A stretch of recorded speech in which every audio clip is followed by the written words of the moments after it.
Bonjour à tous.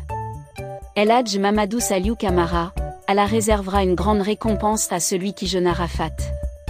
Conakry. Ce mardi 27 juin 2023, les musulmans en pèlerinage à la Mecque vont prier sur le mont Arafat, montagne emblématique où le prophète Mahomet, PSL, aurait prononcé son dernier sermon. C'est un jour très important chez les musulmans. Quelle importance revêt cette journée? Pourquoi il est recommandé de jeûner? Africaguine.com a interrogé le premier imam de la mosquée Faisal, El Hadj Mamadou Saliou Camara.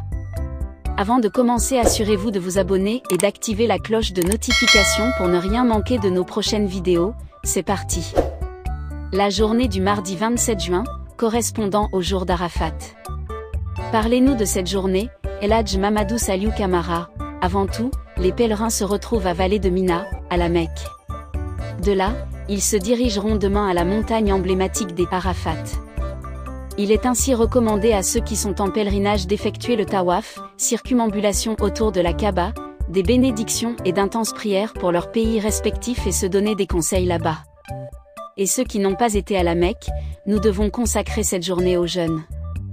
Avec ça, le Tout-Puissant Allah va se vanter de nous. Il dira à ses anges, voyez-vous ? Quand je créai Adam, vous aviez affirmé que ses fils seront capables de détruire cette terre.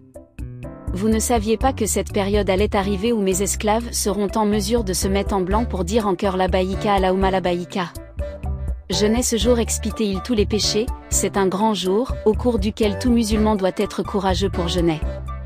Le prophète, paix, bénédiction sur lui, a dit ceci, celui qui jeûne cette journée, ses péchés antérieurs pour lesquels il avoue avoir regretté de les avoir commis, et qu'il a décidé de les abandonner et ne plus les répéter seront tous pardonnés.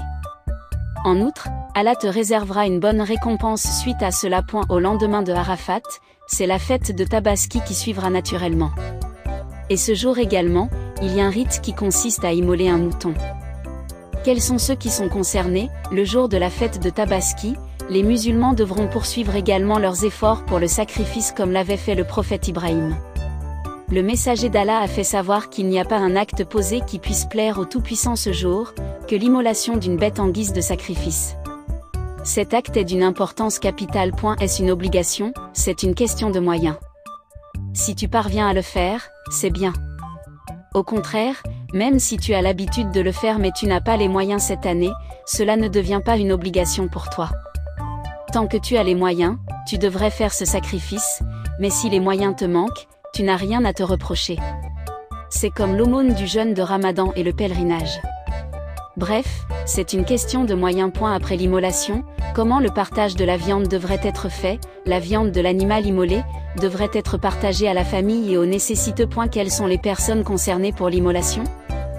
Toute personne ayant les moyens d'immoler une bête est concernée. Dans une famille, on peut citer par exemple, le mari, l'épouse, ses enfants qui auront les moyens peuvent faire ce rite. Et si vous êtes au nombre de cet individu dans une famille, chacun n'ayant pas les moyens d'égorger un mouton, vous pouvez contribuer afin d'acheter un bœuf, pour l'immoler.